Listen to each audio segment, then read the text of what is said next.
Petroleum आज की दुनिया की सबसे कीमती और सबसे ज्यादा इस्तेमाल की जाने वाली प्राकृतिक संपदाओं में से एक है। हमारी रोजमर्रा की जिंदगी में पेट्रोलियम इतना घुल मिल चुका है कि इसके बिना आधुनिक दुनिया की कल्पना करना लगभग नामुमकिन है। सुबह उठने से लेकर रात को सोने तक कहीं न कहीं पेट्रोलियम से बने उत्पाद हमारे आसपास मौजूद रहते हैं। गाड़ियां, बाइक, बस, हवाई जहाज, प्लास्टिक, दवाइयां, कपड़े, सड़कें और बिजली उत्पादन तक पेट्रोलियम पर निर्भर हैं। लेकिन क्या आपने कभी सोचा है कि पेट्रोलियम आखिर है क्या? यह धरती के अंदर कैसे बनता है, कहां से निकलता है और इंसान इसे कैसे खोजता और निकालता है? पेट्रोलियम को आम भाषा में कच्चा तेल या क्रूड ऑयल कहा जाता है। यह एक गाढ़ा, काले या गहरे भूरे रंग का तरल पदार्थ होता है जो धरती की सतह के नीचे चट्टानों के बीच पाया जाता है। पेट्रोलियम कोई एक चीज नहीं बल्कि कई तरह के हाइड्रोकार्बन का मिश्रण होता है। इन्हीं हाइड्रोकार्बन से पेट्रोल, डीजल, केरोसिन, एलपीजी और कई दूसरे ईंधन बनाए जाते हैं। अब सवाल उठता है कि पेट्रोलियम बनता कैसे है? पेट्रोलियम बनने की प्रक्रिया करोड़ों साल पुरानी है। वैज्ञानिकों के अनुसार पेट्रोलियम की उत्पत्ति समुद्रों में रहने वाले बहुत छोटे छोटे जीवों और पौधों से हुई है। करोड़ों साल पहले जब धरती पर डायनासोर और अन्य प्राचीन जीव मौजूद थे, तब समुद्रों में सूक्ष्म जीव, शैवाल और प्लवक बहुत अधिक मात्रा में पाए जाते थे। जब ये जीव मर जाते थे तो समुद्र की तलहटी में जमा हो जाते थे। समय के साथ ये मृत जीव रेत, मिट्टी और चट्टानों की परतों में दबते चले गए। धरती के अंदर बढ़ते दबाव और तापमान ने इन जीवों को धीरे धीरे रासायनिक रूप से बदल दिया। लाखों और करोड़ों साल तक चलने वाली इसी प्रक्रिया के कारण ये जैविक पदार्थ धीरे धीरे पेट्रोलियम और प्राकृतिक गैस में बदल गए। यही कारण है कि पेट्रोलियम को जीवाश्म ईंधन कहा जाता है, क्योंकि यह पुराने जीवों के अवशेषों से बना होता है। पेट्रोलियम हमेशा वहीं नहीं रहता जहां यह बनता है। जब यह तरल रूप में बन जाता है तो यह हल्का होने के कारण ऊपर की ओर खिसकने लगता है। यह तब तक ऊपर जाता रहता है जब तक इसे कोई कठोर चट्टान रोक न ले। ऐसी जगहों को पेट्रोलियम ट्रैप कहा जाता है। इन्हीं ट्रैप्स में पेट्रोलियम और गैस इकट्ठा होकर बढ़ पाते थे। खे भंडार बनाते हैं। जहां पेट्रोलियम जमा होता है वहां अक्सर उसके ऊपर प्राकृतिक गैस और नीचे पानी पाया जाता है।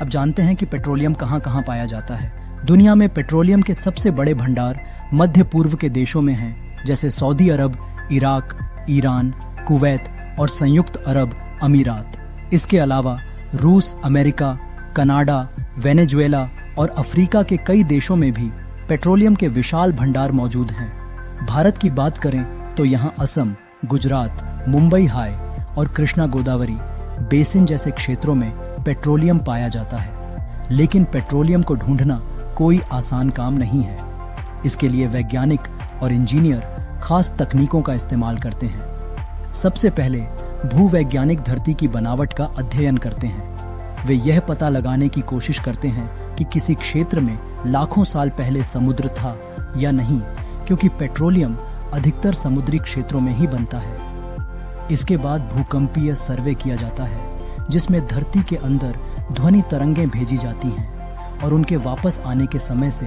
यह अनुमान लगाया जाता है कि नीचे चट्टानों की संरचना कैसी है। जब वैज्ञानिकों को किसी जगह पेट्रोलियम होने की संभावना दिखती है, तब वहां खुदाई की जाती है। इस प्रक्रिया को ड्रिलिंग कहा जाता है।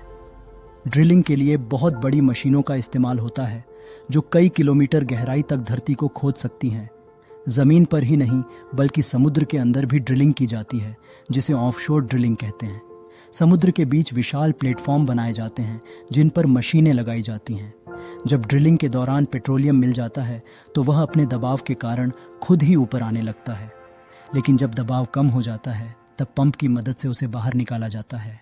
निकाले गए कच्चे तेल को पाइपलाइन, जहाज या ट्रक के जरिए रिफाइनरी तक पहुंचाया जाता है। रिफाइनरी में पेट्रोलियम को साफ और अलग अलग उत्पादों में बदला जाता है। कच्चा तेल सीधे इस्तेमाल के लायक नहीं होता। रिफाइनरी में इसे बहुत अधिक तापमान पर गर्म किया जाता है। इस प्रक्रिया को परिष्करण या रिफाइनिंग कहते हैं। अलग अलग तापमान पर पेट्रोलियम के अलग अलग हिस्से अलग हो जाते हैं। सबसे ऊपर गैस निकलती है जिससे एलपीजी बनती है। उसके बाद पेट्रोल, फिर केरोसिन, डीजल और सबसे नीचे भारी तेल बचता है जिससे डामर और ग्रीस जैसे पदार्थ बनते हैं। पेट्रोलियम सिर्फ ईंधन ही नहीं देता बल्कि हजारों तरह के उत्पादों की नींव भी है। प्लास्टिक, सिंथेटिक कपड़े, पेंट, साबुन, डिटर्जेंट, दवाइयाँ, कॉस्मेटिक और यहाँ तक कि मोबाइल फोन और कंप्यूटर के कई हिस्से भी पेट्रोलियम से बने होते हैं। इसलिए पेट्रोलियम को आधुनिक सभ्यता की रीढ़ कहा जाता है। हालांकि पेट्रोलियम जितना उपयोगी है उतना ही खतरनाक भी है। पेट्रोलियम के जलने से निकलने वाली गैसें वायु प्रदूषण और ग्लोबल वार्मिंग का बड़ा कारण है। कार्बन डाइऑक्साइड और अन्य जहरीली गैसें वातावरण को नुकसान पहुंचाती हैं। इसके अलावा तेल रिसाव जैसी घटनाएं समुद्र और पर्यावरण को भारी नुकसान पहुंचाती हैं। पेट्रोलियम एक सीमित संसाधन है। यह करोड़ों साल में बनता है, लेकिन हम इसे बहुत तेजी से खत्म कर रहे हैं। अगर इसी रफ्तार से इसका इस्तेमाल होता रहा तो भविष्य में यह पूरी तरह समाप्त भी हो सकता है। यही कारण है कि आज दुनिया वैकल्पिक ऊर्जा स्रोतों जैसे सौर ऊर्जा, पवन ऊर्जा और इलेक्ट्रिक वाहनों की ओर बढ़ रही है। अंत में कहा जा सकता है कि पेट्रोलियम ने इंसान की जिंदगी को आसान और तेज बना दिया है, लेकिन इसके साथ जिम्मेदारी भी जुड़ी हुई है। हमें पेट्रोलियम का समझदारी से उपयोग करना चाहिए और पर्यावरण को बचाने के लिए स्वच्छ ऊर्जा की ओर कदम बढ़ाने चाहिए। पेट्रोलियम की कहानी हमें यह सिखाती है कि प्रकृति ने हमें जो दिया है उसका सही इस्तेमाल करना हमारी जिम्मेदारी है। अगर आपको यह जानकारी पसंद आई हो तो वीडियो को लाइक करें, चैनल को सब्सक्राइब करें और इस वीडियो को अपने दोस्तों के साथ शेयर ज़रूर करें ताकि वे भी जान सकें।